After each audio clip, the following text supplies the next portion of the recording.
Hello and welcome to Jesuitical, a podcast from American media for saints and sinners. You can join us each week for honest conversations about the Catholic Church and our world today, sometimes over drinks. I'm Ashley McKinless, and I'm joined by Sebastian Gomes. Sebastian, you came back for more. Didn't scare That's you? right. How soon after this publishes do you think that Zach is listening to it to critique my performance?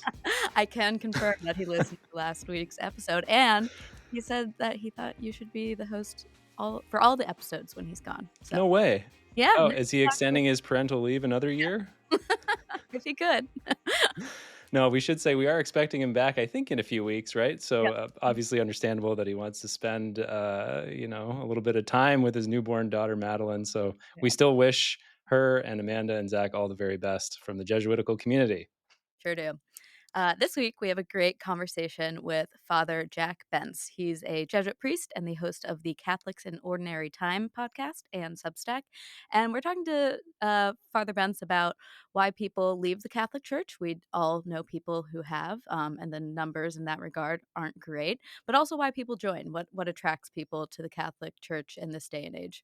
Yeah, and he's doing kind of an interesting novel thing called actually listening to young people today about what they really think about belonging, about communion, things like that. Like what really motivates them to become part of a community like the church. And so I think there's some really novel stuff that comes out in this conversation, some insights that he's gleaned, and he shares some best practices with us for making a really great, welcoming community. So stick around for that. And joining us for As One Friend Speaks to Another later in the show is Jack Consoli. He's our colleague here at America. He works in communications and development at Outreach, the LGBTQ Catholic ministry started by Father James Martin a couple of years back. And Jack was actually in Rome for the canonization of Carlo Acutis, which is someone he has a special connection to because Jack too experienced a cancer diagnosis when he was young. So he wrote a really moving article about how his relationship with Carlo Acutis changed as he matured and his faith matured. So stick around for that at the end of the episode. But first, we have Signs of the Times, the part of our show where we sift through the Catholic news of the week so you don't have to. And as I said, the canonization mass for Carlo Acutis and Pier Giorgio Frassati was held at St. Peter's Square this Sunday. And this was Pope Leo's first canonization as Pope. That's right, and it drew a pretty good-sized crowd. I think there were about 80,000 pilgrims present in St. Peter's Square, and we heard from the people who were on that pilgrimage with Outreach and from some others who were reporting from the ground that it was a pretty lively atmosphere. And we can just tell you that some of the stuff that we've published, especially around St. Carlo now, the pieces that we've published online at America have done really well. So there's obviously like great interest in these two young people. Both died early from terrible illnesses, but have obviously like struck a nerve among people around the world. Yeah, and if you haven't been on the internet in the past couple years, we'll give just like a brief rundown of who Carlo Acutis was. He was an Italian teenager who died in 2006 at the age of 15, just days after being diagnosed with leukemia. He was known as a daily mass goer whose faith kind of inspired his own parents to come back to the church. But he was also a computer whiz, so he created a website dedicated to documenting Eucharistic miracles around the world, getting him the name patron saint of the internet. But I think what has made him so popular and really kind of go viral is the fact that he seemed like a normal teenager, like all the pictures of him are him wearing jeans and sneakers and like an Adidas red sweater. And so in addition to like building websites dedicated to miracles, he just liked Pokemon and playing video games and was just known as a good friend and fun to be around. Yeah, I think I'd have to confirm this, but I think I read that somebody who visited his tomb, which is now in Assisi, mentioned that he has a fresh pair of Nikes on. So there you go. Can relate to us at least in that way. And then the other young person who died, although about 100 years earlier, was Pier Giorgio Frassati, who you mentioned, also Italian, and died of polio. He was only 24 when he passed in 1925, but his life is really well known for being like dedicated to the poor. He was kind of a great advocate for social reform. He was very like invested in public life and bringing his faith into the public square. He was known as an opponent of fascism, for example. He was a member of Catholic Action and the Third Order Dominicans. So he was very active in his faith, belonged to different groups.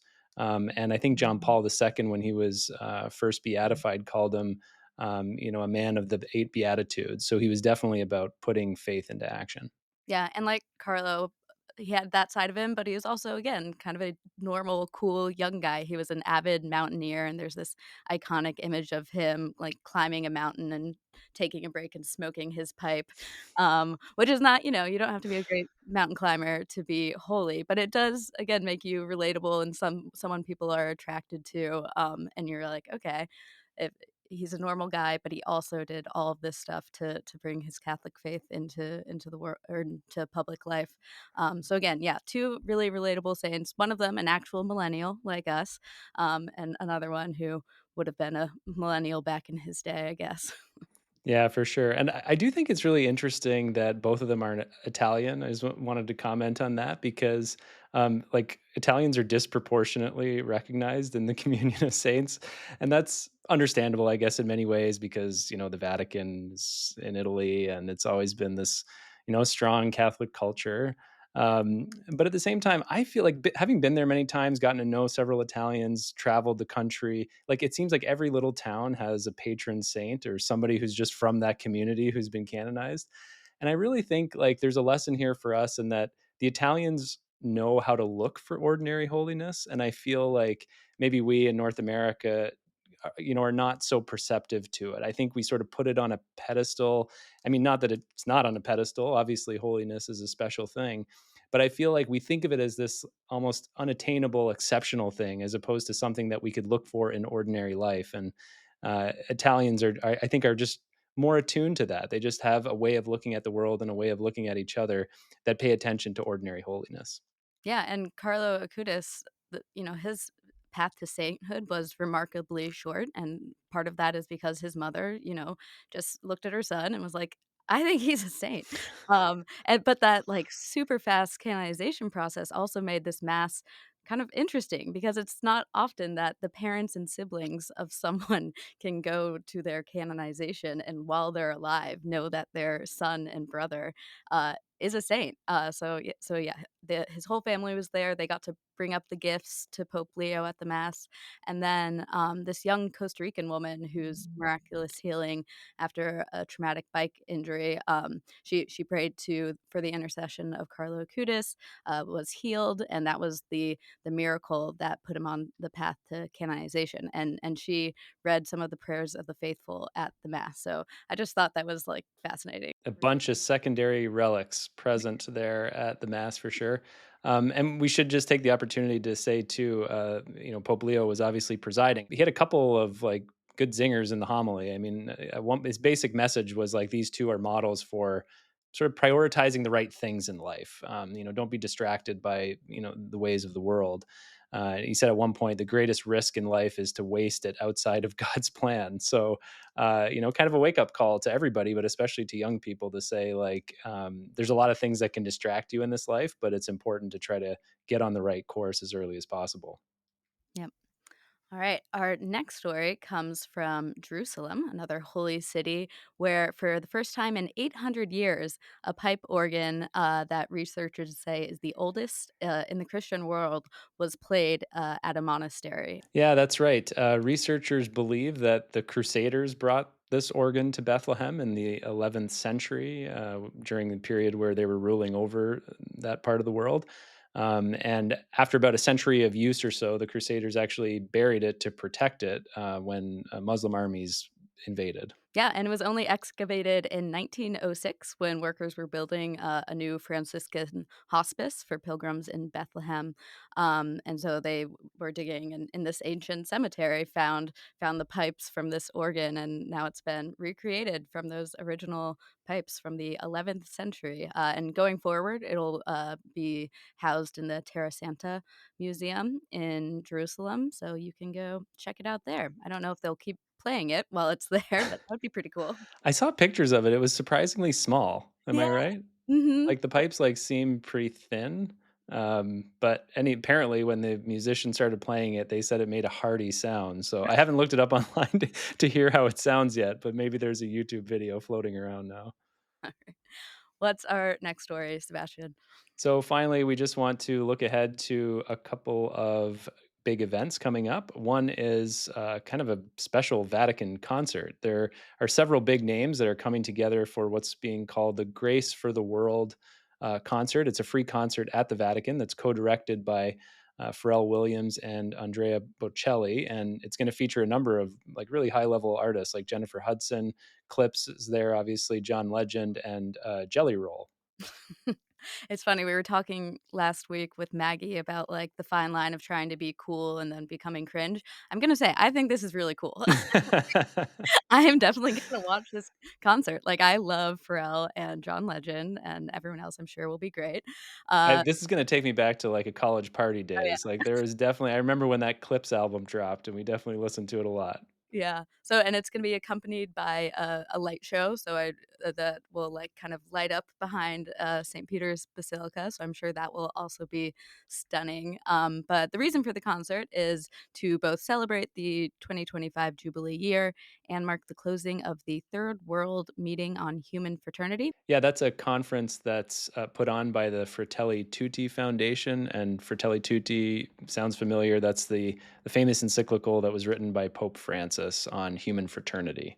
And the concert is free for those who are attending, at the Vatican, but if you wanna stream it online, it's gonna be on Disney+, Plus, Hulu, and ABC News Live starting at 3 PM Eastern Time on September 13th. I do not have any of those. Not free for us. Yeah. I think I might have access to my sister's Hulu. And finally, Sunday is Pope Leo's 70th birthday. I don't know if he saw this concert as a birthday gift. Hopefully, he'll attend and enjoy it, but, we are definitely praying for Pope Leo as he enters his 70th year. It's funny, like, I was thinking, like, "Oh my gosh, 70, so young for a pope." Like, it's generally seen as pretty old, but I don't know. It seems like he could have a long papacy ahead of him if he's just now turning 70.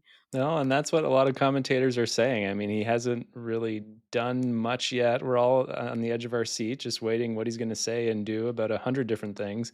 But commentators usually land on, well, he's playing the long game, and that's in our day and age, right? It's not. It wouldn't be crazy to expect him to be pope until his late 80s, maybe even 90s. So you're looking at 20 years. Yep.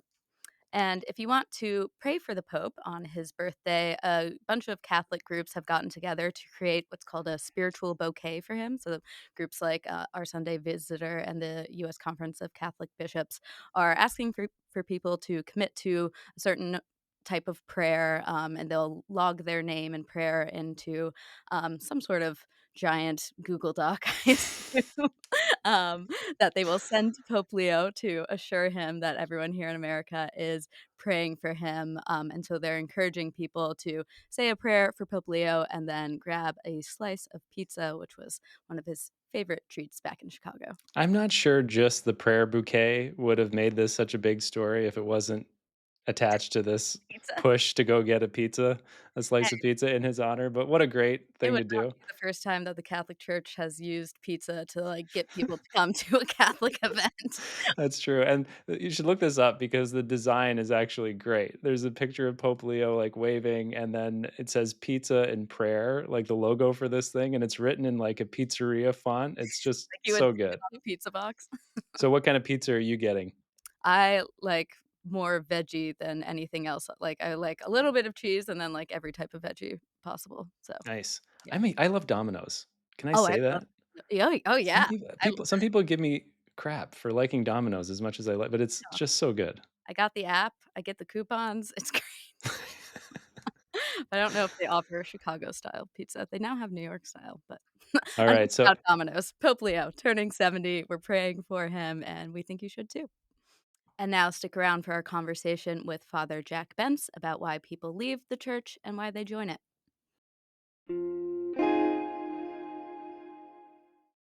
Joining us from Spokane is Father Jack Bentz. Father Bentz is a Jesuit priest and the host of the Catholics in Ordinary Time podcast and Substack. He also works in campus ministry at Gonzaga University in Spokane, Washington. Welcome to Jesuitical, Jack. Thank you. Nice to be here. Yeah, thanks for being here, Jack. So, because of your ministry with young adults, both like in a parish setting, but also in campus ministry, we wanted to bring you on and sort of reassess the common assumptions of, I guess you could say, like the last one or two generations about why people choose to leave the Catholic Church, but also why they join, and to kind of identify like what those new questions and motivations are, especially among younger people. Ashley and I are both millennials, and I think we could like point to several people in our lives who have left because of like what we would maybe see as now common things, like what's the church's teaching on women or sexual morality, or maybe it's the clerical abuse crisis, or maybe they joined because they went through some deep personal crisis and they found God in that, or maybe they just married a Catholic, so it was kind of convenient. But we sort of want to assess like the new cultural moment that we're in today, and try to explore why people are leaving or joining today. Sure. Those are the questions I have as well, so Yeah, and before we get into the specifics of why someone might stay or leave, I want to just set the table of like where we actually are right now because I've seen a lot of headlines recently, like really excited headlines in Catholic outlets being like, "Oh, there's this revival among Gen Z who are interested in religion," and even secular outlets have picked up this trend. And then on the other hand, you have like the Pew studies that say for every 800 Catholics that leave, or every 100 Catholics that join, 800 leave. So it's not like the numbers kind of, um, bear out those excited headlines, but it doesn't mean that there isn't something happening in the culture. So I'm curious, what you're seeing with the young adults that you listen to through your podcast, who you saw when you worked in parish leadership at a parish in Hollywood, California, and now at Gonzaga. Are you seeing a renewed interest or different kinds of people getting interested in the Catholic Church? yes, but I think it's in a wider, context, it's always in a wider context. It seemed to me that the notion of, the kind of boomer notion of, whatever boomers were doing, when they stopped doing it, they felt, "Well, that's it. That's the end of it." Whether it was the kind of job culture or, the way, people, created families or the way they, did protest or whatever it is, the boomers were like, okay, we are so important that when we quit, it just stops with us. We're the last generation to do whatever it is. And I think that kind of notion really got kind of seeped into how the church was viewed, as in it's just in decline and we're still really important. And when we leave, we'll just shut out the lights. And that's just not true. And it isn't true. And it wasn't true. And I think now we're beginning to see the different pieces of like how it's not true. Uh, but that means that the church continues in a different way. Not it's just not the same as it was before, which is no surprise to anyone. It's an old institution, and it's been up and down and up and down and up and down and shifting all the time. And then when I work with young adults, a young adult walking into the church makes their own decisions and finds the goodness that they respond to, not just sees all the gaps from what isn't there because they weren't there when it left or whatever it was. And so I find working with young adults continues to be really, uh, yes, life giving, but it's also just a lot of brings your blood pressure down about like where's this institution going? It's like, oh, it's in great hands, just different hands. It's interesting that you go back to the boomers because I always thought, like, the millennials were blamed for the exodus from religion, like, we were the original nuns, who claimed Mhm. no religious affiliation, so just this is a bit of a tangent, but, like, why did you go back to the boomers being the ones that kind of started all of this? In part because I'm kind of the end of the boomer, I'm kind of, I think, on the bridge there, and so I was kind of surrounded by people kind of setting the dynamic or setting the narrative, and, I think I was low enough in that generation to ask questions about, like, is that really true? That the kids are like this, when I was always kind of half and half, at least in the next generation, and also it really is a steady boomer trait to be self-involved enough to think that whatever it is ends with the boomers. And I would say ends with us. And so it's not hard to extrapolate and apply that to Christianity and the Catholic Church in particular. So I had off the top mentioned a couple of reasons why, I just look at my own friend group, people who I went to Catholic school with who have chosen not to practice the faith anymore and the reasons why they do that. So I sort of listed them earlier, like church's teaching on women or position on women, lack of, availability of leadership roles in the church in particular, or a sense of equality. Um, Sexual morality, obviously a big one, the clergy abuse crisis. So are those sort of typical things that people, at least in my world and in my generation as a millennial, like we're pushing them away? Is that the same type of thing, the same reasons that we're seeing younger people choose not to participate today, or is there actually a difference that you've noticed?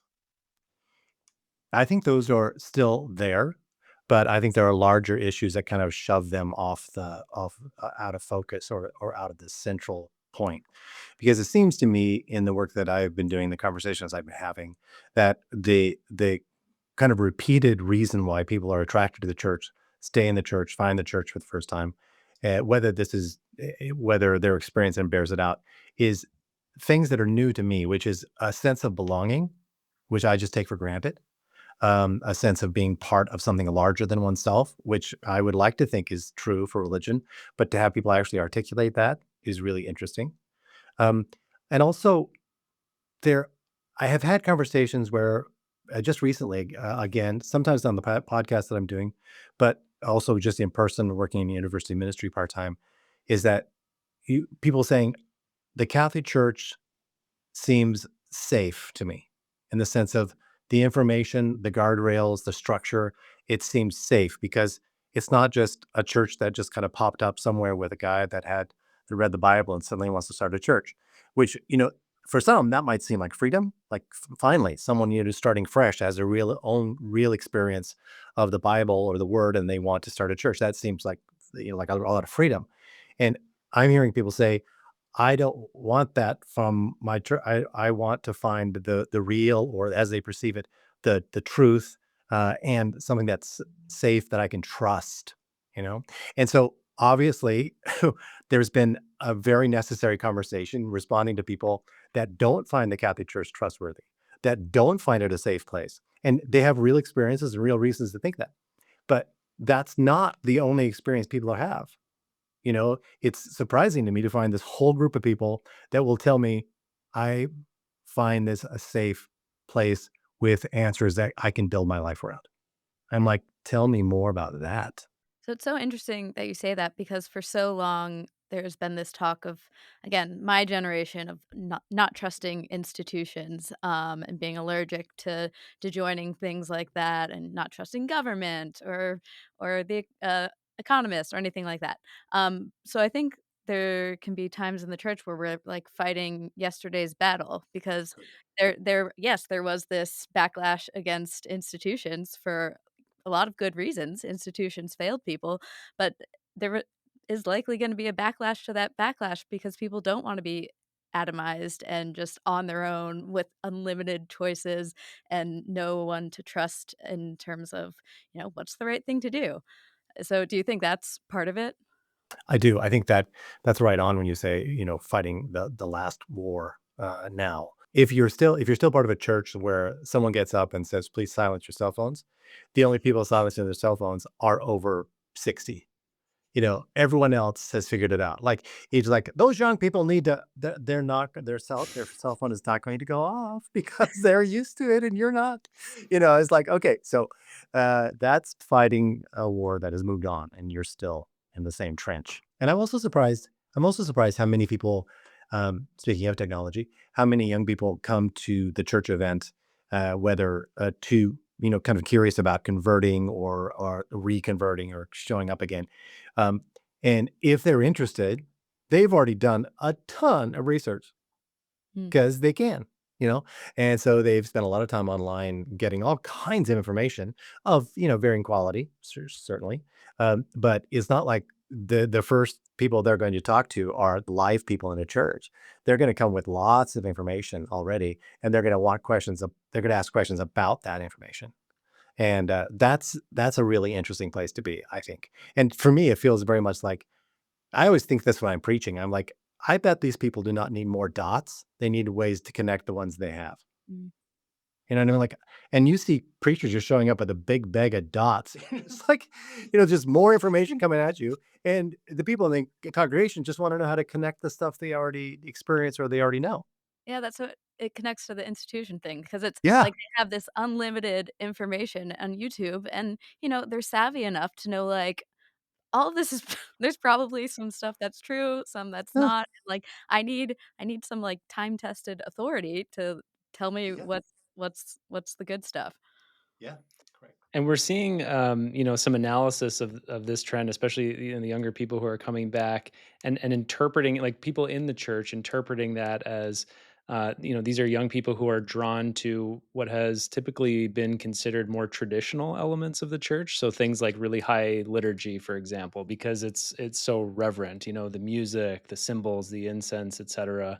But we also tend to, categorize like those types of things and judge those types of things. And I wonder, like, do you see the draw among young people to some of those more traditional elements of the church, that even that sense of like certainty or the answers to the questions that they're looking for? Do you see that as reflective of like a particular understanding of Catholicism, or is it just like the first kind of point of contact that these young people are having, and then it's an opportunity to like take them deeper and explain that like actually there's a ton of diversity in the church and that type of thing? E Kind of. I find that the people's interest in more traditional worship or more reverent worship, like crack out the Latin and the incense and the outfits, is that it seems like it is something, it's specifically something rather than, everyone showing up and in regular street clothes, including the presider around a table that looks like a table rather than altar, and you may be out on a hillside somewhere, that carries very little interest because it seems like, well, why are we? This isn't. There's nothing here. What is here? There's nothing. Which there is something there, but it's like it doesn't have all those trappings that really help. I mean, I did a retreat this last summer that included like a very long hike up a mountain and then mass on top of the mountain, and that was good. But there were a lot of kids in that group who maybe a quarter of them thought this is fantastic. The rest were like, okay, sure, we'll do this. That's because it's part of the thing, but part of the retreat. But where's the there for Catholicism? And you know, a lot of people aren't that nuanced, and I won't say just young people. A lot of people aren't nuanced, or their sense of faith isn't nuanced enough to say, well, what's deeper, or what's more expansive that's below this, or what's below this, where there is nothing underneath the incense. It's hard to ask those questions initially. Yeah. I wonder, like, just as I'm hearing you say this, it's making me think that like one of the hangups maybe from the previous generations, including Ashley and I, although we work in Catholic media, so maybe we're overly cynical, although we try not to be. But I was thinking, we tend to like look for categories in order to categorize people so that we can better understand them. And I wonder if these young people who are living in a world that's very kind of complex, if not chaotic, and they're looking for some grounding and they're looking for some truth and something that's really solid. That's good, but do they also have like a sense of like they're comfortable with diversity in the church, or is it, or are they looking to sort of categorize the way that some of the people with Catholics with baggage tend to categorize? Uh, yeah, I think sometimes we have a category, and within that category, all of these things fit and these things don't fit. And that's not been my experience. So, Mm. for example, you will find people that would love to have a traditional mass, get worked up about the roles that are happening, who does what within the liturgy, but also, are really have an openness to LGBTQ Catholics, a big openness to the social teaching of the church. Things that you think, well, that can't be in that category. That's over there, and that's in that other category. And it's just not true. I mean, there's people that are mixing it in a very different way, you know, and that for me is just a call for myself as a minister to listen more, to listen like, okay, rather than talking about young people, why don't I go listen to young people talk about themselves?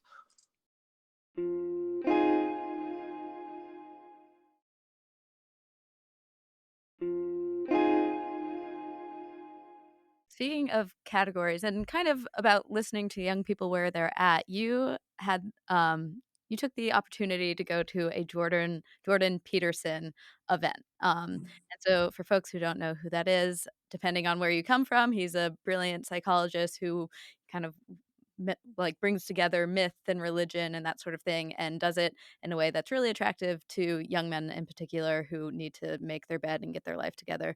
And then if you're on the left, he's like a bigot who's like leading men into white nationalism or something. So I guess you can see where kind of I fall. But you went into it kind of with Such a millennial, Ashley. but you decided to go to this event, not because you are a devotee of Jordan Peterson, but because you saw this phenomenon of young people, being hungry for whatever he was dishing out. So I'm curious what your experience, why you say you went, and what you learned from going.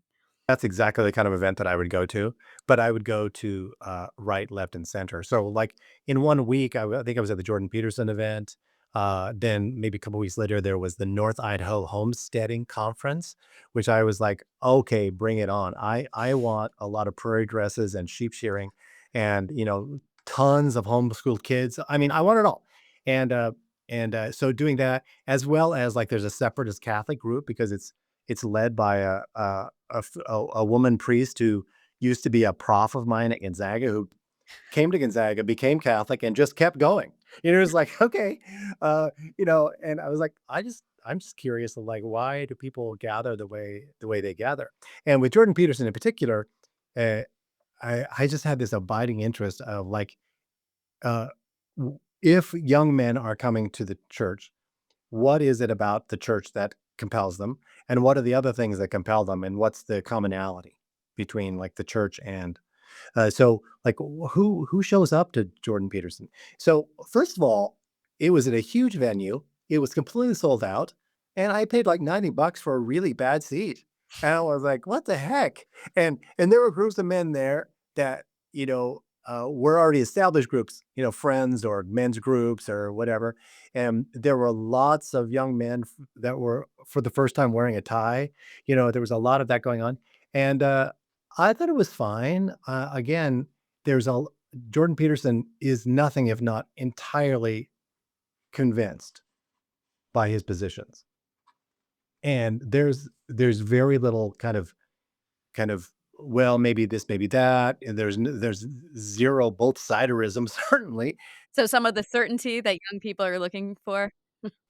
Clearly, and also that we're in the terrible state because mistakes were made in a philosophical way, like, questions about truth or, reality, jumped off the rails somewhere, and if we could just go back and get the things back on the rail, then your life would be better, and I thought it was good. I mean, I'm pretty gullible as a person, so I always need to come from one of those events, and given a couple hours to shake out of my head. I think because I mean, even when I study philosophy, like, I would study philosophy, they present one philosopher, and I'd be like, "Yeah, yeah, yeah." They I'd study the next one that was completely opposite. I'm like, "No, yeah, yeah, no, this guy, yeah, this guy." I was just God, critical thinking. I mean, yeah, I got through it, but I was a little unclear. So, when I go to these places, it takes me a while to recover and think, "Oh, now wait a second, that made no sense at all." But Jordan Peterson always makes a lot of sense, but then you kind of play it out and think, I don't think this is gonna be good for everybody. Yeah. Mm. One of the things that I really love about the podcast that you started is um, you strike me as a really good listener. So it's one of these podcasts where you ask kind of a probing question, a question going to go deeper into a person's life, and then you really let them speak and let them tell their story. And often it's very nuanced, highly nuanced. It sort of breaks down these kind of typical categories that we tend to have. So I'm just wondering, like, what's your advice about the best way to listen? I know we're talking about younger people, but what have you learned about, the ministry of listening and accompaniment when you're having these types of conversations about really important things like truth and meaning in our life? Yeah. Well, I can only speak from my experience of doing this kind of work and listening.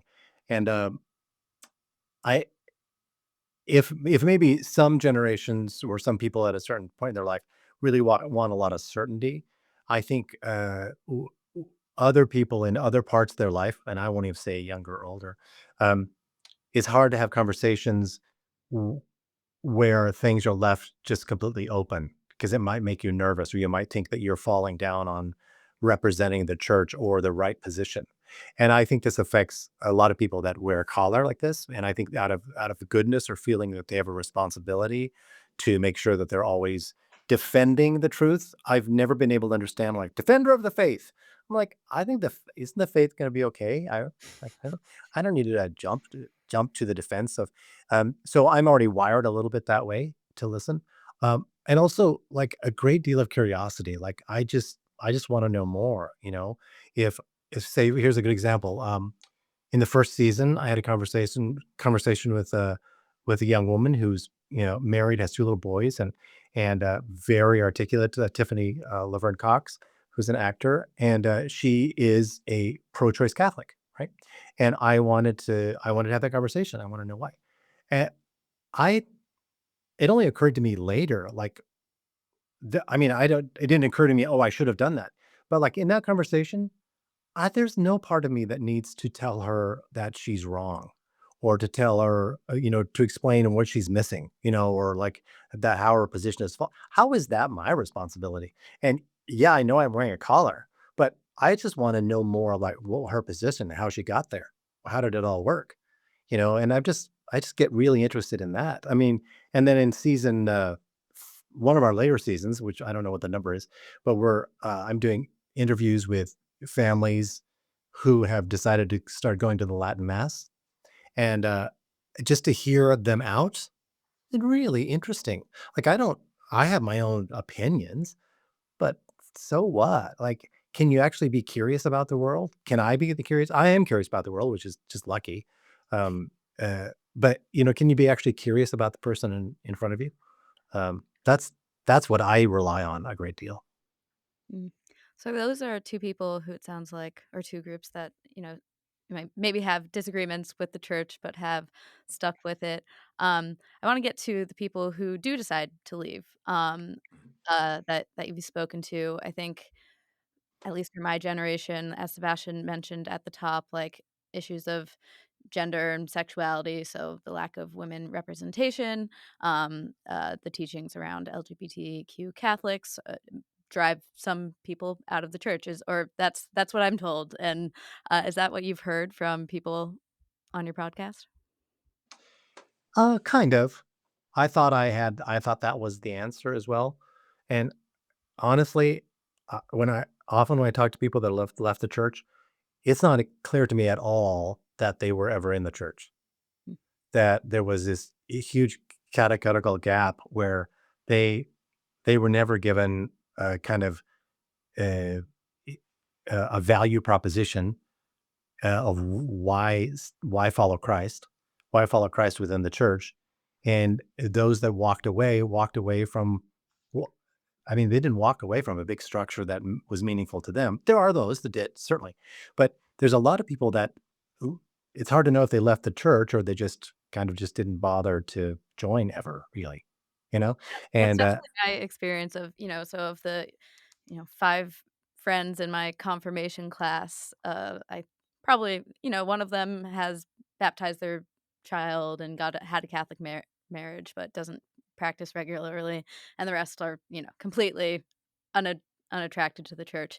And I think if I asked both of them, like, "Why did you leave?" They might, like, cite something like, "Oh, well, the church's teaching on no sex outside of marriage," or something like that. But I feel like it would kinda be like they feel like they need an answer, oh and yeah, yeah. not really yeah, they weren't driven out by that teaching. It was just kind of like, "Oh, I lived my life, and now that I see that the life I've chosen is incompatible with what the church teaches, so that's not for me." Yeah, Or I and that seems irrelevance is the problem. or I've even seen, I don't know if this is true in your experience, Ashley, that like when you really press some people about, why they left, or why they wouldn't consider, practicing some spirituality or religious, belonging to a religious community, is indifference, really. Like like either their life is working well from the perspective that they see it, that they feel like, I just don't even really need to answer that kind of question or ask that kind of question. And I found that to be really interesting, because it's kind of like, there's kind of like a malaise, I feel like, in some of my friends, and I don't quite know how to tackle that, because at the same time, our tradition, and I think in our human nature, I believe this is, we're deeply spiritual creatures at our core, and it's like St. Augustine's famous line that our hearts are restless until they rest in you. And I know that that's true, but I feel like there's many people of my generation, at least, that don't even know how to get in touch with that feeling. That feeling being calm, Like, peace, no, belonging. just like the restlessness, because you're not really connected to God in a deeper way, or like they don't even know how to start answering or asking that question of themselves of why they would, want to search for meaning or purpose, or ask those deeper questions, or look for that grounding that a religious community could offer them. Yeah, and I would say that that is because the, uh, the church typically doesn't emphasize or lean into the possibility for belonging to something. Mm, And now almost all of my friends that have fallen away, of whatever age, have fallen away or walked away, or just there was nothing, the belonging hadn't been very well articulated or nurtured within the community, and therefore they were never able to get to, to the other pieces, like a belief or behavior. Like if you think of those three things in that category, in that sequence, is that if the church doesn't do belonging, if it doesn't make the hospitality thing work, if it doesn't, then there's no other way to get to these other pieces. Because once people have that sense of belonging and they want to return to it, then when things happen in their life, because it's always going to happen, when suffering happens, then that relationship of like, well, what good is Christ? Well, on a nice sunny day with absolutely nothing going on wrong in your life, you kind of have to have developed a relationship with Christ to have a good time with Christ at that point. But if things are going to hell in a handbasket, then you think, okay, that's I do need Christ. Yeah, that resonates with my experience growing up. I was in suburban America, went to public schools, and so, and it was a pluralistic area, so not everyone was Catholic. There was not this like thick Catholic culture that like gave you that like innate sense of belonging, and church was very much like, the whoever was Catholic went to their Catholic school or Catholic mass in school, and Protestants went to a different one, but that was not, for young people where you found belonging. It was on the soccer team or with the theater group, and confirmation was just like something you had to work through and get past. So what does good belonging look like for young people in church? Like how can it be done in a way that's like not overbearing and like you must show up for youth group, because that can easily push people away, but that is as attractive as joining the soccer team would be. I've had the opportunity a couple different times to uh, start a young adult group at a parish, because I'd be in a parish setting and there'd be nothing for young adults, which is, there's no good phrase for it, but, young Catholics between 22 and 40, basically. The things I've learned from starting those groups, are a couple things. Is And I'll get to the one that immediately addresses this. Is that uh, when we started it, that was really effective. Is we tried to start it on the terms of young adults as opposed to what's convenient for us as the ministers or the church. So often young adult ministries are every third uh, Saturday morning. You're like, I don't get, who knows when it was it this Saturday? First of all, why is it Saturday morning? And no one comes and they do it for 3 weeks and then they stop and they're like, well, we tried, but they're just not that interested. Okay. So we usually do like an evening. We do it at 7. We're really respectful of time. And it's in this case, every Tuesday night. So I have one tonight. Every Tuesday night, every Tuesday night, every Tuesday night, because their schedule are all over the place. And hospitality means understanding that and keeping the door open for them whenever they show up. Okay, number one. Number two, this is the belonging piece, is that rather than compelling them or how do you do this, is that as soon as possible, trying to create an experience where they begin to show up, not for me, not for Jesus, which would be nice, but for one another, right?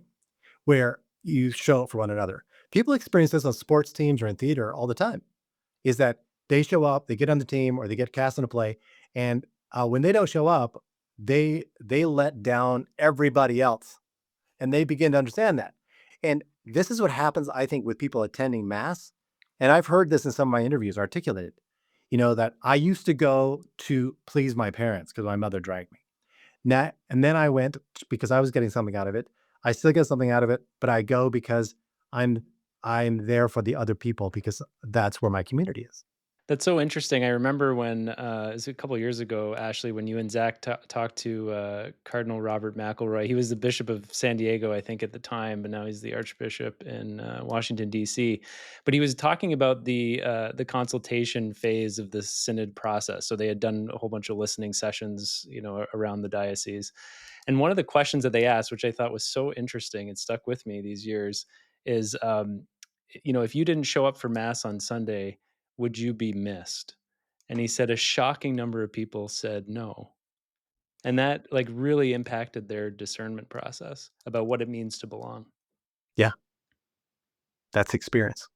So you found through your experience with this model of consistency, availability, working with young people's schedules, like it worked? It's surprisingly, it has. And the Holy Spirit shows up for it, which is just kind of incredible.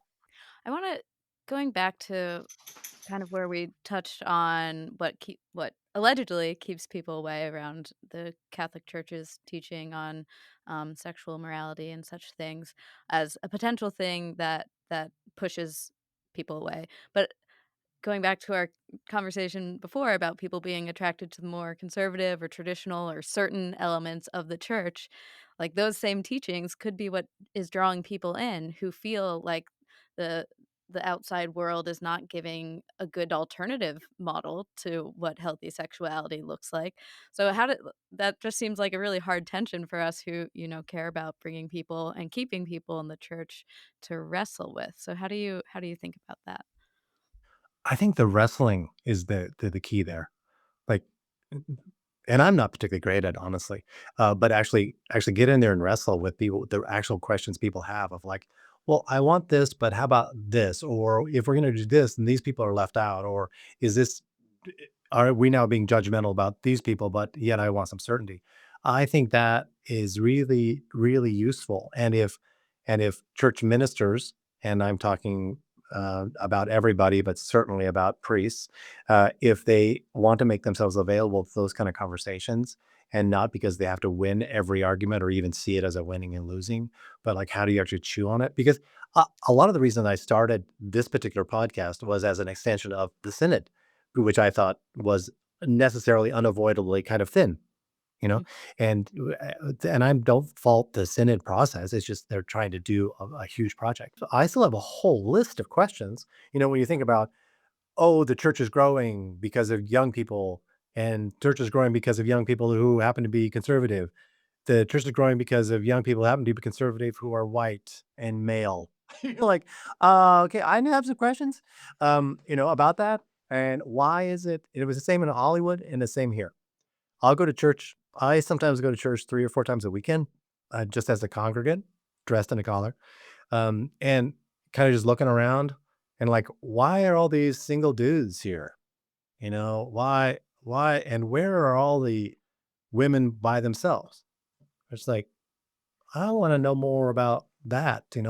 And so I did an entire series on queer Catholic women who stayed in the church because I was like, well, if we talk about some sort of intersectionality, just taking two pieces, which would be a woman and queer, like lots of off ramps. Like I want to know why they stay, and I want to get a little closer to the question of like, are young guys, attracted to the church because finally here's a space where I'm valued because I'm a man, and the way that value is carried is that I can have leadership here.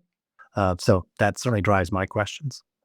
All right, Jack. Thank you for wrestling with these questions with us. We do have one final question that we ask all of our guests, and that is if you could canonize one person, living or dead, Catholic or not, fictional or real, who would it be and why? Okay, yeah, I'll just say the first person that came to my mind. I would canonize Wendell Berry, and I would canonize him for this reason. because he has been faithful to what it is he thinks the world can be. Could you tell And us a what little bit more about who he is? Wendell Berry is first and foremost a brilliant writer, and he grew up on a farm in a farming community in I believe I got this right. All the states run together. Please forgive me, but Kentucky. He's probably maybe 90 now, 85, 90.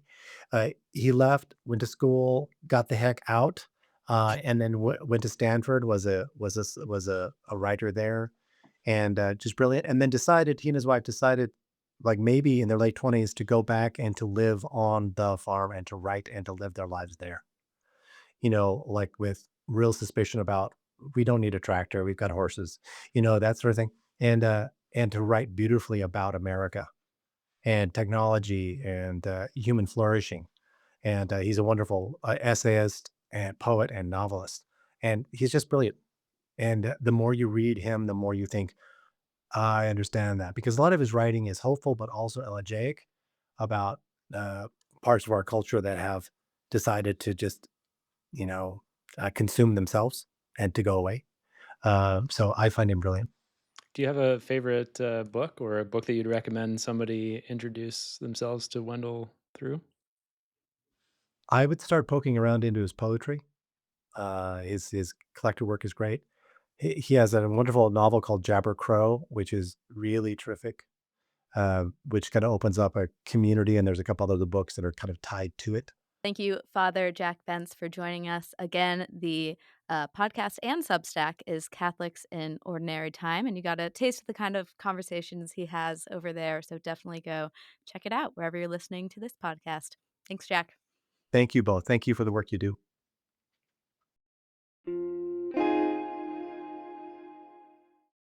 And now we have As One Friend Speaks to Another, the part of our show where we talk about where we're finding God in our lives this week and share stories of faith from across the Catholic Church. Our faith sharing segment is a project funded by a grant from Lilly Endowment Incorporated. And joining us this week is Jack Consoli. He's a colleague of ours here at America. He's the Communications and Development Associate at Outreach, an LGBTQ Catholic ministry. Welcome, Jack. Hello, I'm so excited to be here. This is great. Yeah, thanks for being here, Jack. Fresh off of your trip to Rome for the canonizations of Carlo Acutis and Pier Giorgio Frassati. So we're really excited to talk to you about this because you actually wrote an article already. I think you've been back when we're talking to you less than 24 hours, but you have this great article called Carlo Acutis and I, The Complicated Spiritual Connection of a Shared Cancer Journey. So tell us a little bit about just your story and this deeper connection you have with Saint Carlo. Sure. So Carlo Acutis died from leukemia when he was 15, and I myself was diagnosed with Hodgkin's lymphoma when I was 12. So we weren't that far off from each other, especially since Hodgkin's lymphoma and leukemia are typically grouped together in hospital settings anyways as blood cancers. So when I was called in remission in October of 2012, his cause for canonization was just opened. And so I kind of grew up, especially post treatment, post getting everything all settled and going from in remission to cured. I grew up with Carlo and his story and how he was a young boy, but also a cancer patient, and what that meant. And so it was very special to be at his canonization mass. I didn't really know about Carlo Acutis until his beatification in 2020. So I'm curious how you came across his story way back in 2012. Well, when his cause was open, everyone was super excited because this would be the first millennial saint. And so I grew up in the south side of Atlanta, Georgia, where my youth group was super involved with Life Team. And so we were all about talking about to young people of how they're called to be saints too. So when the story of a millennial saint kind of came in front of us, it was told to us all the time, a great example of how we're all called to be saints. And Carlo Acutis became a role model for all of us. Jack, this is maybe a special connection then that you have with Carlo. And, when I'm thinking about my own spiritual journey and prayer life and how sort of powerful it can be when I'm going through a time of great crisis or tragedy or sadness or uncertainty, So I'm just wondering, like, as someone who shares this connection of going through a traumatic health, moment like that, how does that like shape the way that you relate to a saint like Carlo? So if we're all called to be saints, it makes that call much more relatable. I mean, I'm so used to growing up and hearing about all these great and wonderful saints, even some of the other boy saints, especially when we think of like the Jesuits, like Aloysius Gonzaga and John Bergman, who both died before they were 25, but they're so long ago, 16th, 17th centuries or something like that. They're not that relatable. So to have someone like Carlo, who loved computers, who hung out with friends, who wore Nikes and wore blue jeans and looked like me. And then on top of this, to go through a similar experience as I did, to hear those same words that you have cancer, to go through treatment and things like that, to be surrounded by friends and family, it makes sainthood so much more tangible and so much more relatable. Um, and it makes me realize it's a goal that's really achievable. Mm. Well, so we're used to saints being kind of, having these hagiographies that kind of flatten their life and make it seem like it was a simple thing for them to just love Jesus and dedicate their life to the church. And, when I read about Carlo Acutis, like, yes, he played video games, but it seems like it was a pretty simple faith story for him. He loved going to mass, he loved the Eucharist, and then tragically he died young, and he died at an age that, a lot of us, get older and faith becomes more complicated and our relationship to the church becomes more complicated. So we can't really look to him for that sort of guidance. So I'm curious how you thought about that as you did get older. It all really cemented when I got to go visit his tomb in Assisi. Because for me, I also felt like his story, as I grew older, was a little linear. And I know it's not the case, but that's just how I felt. That's just how I received it. Of here was this young boy who loved God, chose to say yes to God's will in his life every day, but also loved his friends and loved playing video games and loved his computer and created a cool website. And so for me, it did feel rather linear. But when I got to see his tomb, and I write about this in the article a little bit, when you're diagnosed with cancer, you inevitably meet others who also are diagnosed with cancer, especially as a 12-year-old, I met other 12, 13, 14, 15-year-olds who were diagnosed with cancer. And some of them did pass away, and some of them have passed away. And so in Carlo, when I got to go to Carlo's tomb, I saw in his tomb, on his face, not just Carlo Acutis, but all of my friends who passed away. Um, and it really made what I thought was once a linear story not linear at all. To see in Carlo someone who suffered, who underwent pain, and who suffered, I'm sure he felt in isolation. Um, it's not every day you go through leukemia, nor know someone who went through leukemia. And so in him, when I got to see his tomb, his story became more complex when I saw in him my friends, even family members. And so that made me grow in devotion towards him a little more.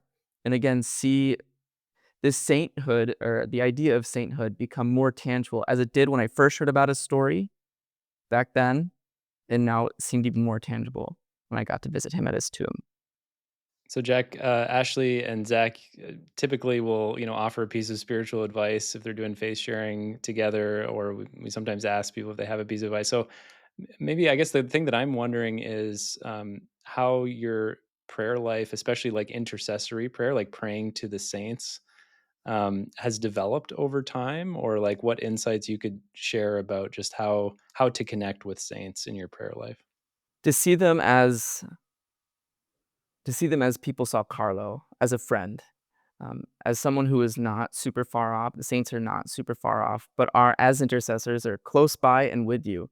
Um, Even from those prayers I learned growing up, for when I lost something, to pray to Saint Anthony, um, to see the saints as people who, like Saint Anthony, when you lost something, are really there and are walking with you, um, and are helping you along this path of Christian journey. And so to see them as people who are there to guide your steps, to hold your hand on this path that we call the Christian life. To find your keys. To find your keys, exactly. All right, Thanks, Saint Zach. Anthony. Yeah. All right, Jack, thank you so much for joining us and sharing your story.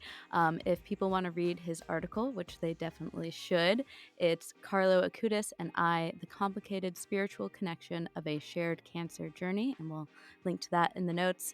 Thank you, Jack. Thanks, y'all. This was great. Thanks for having me.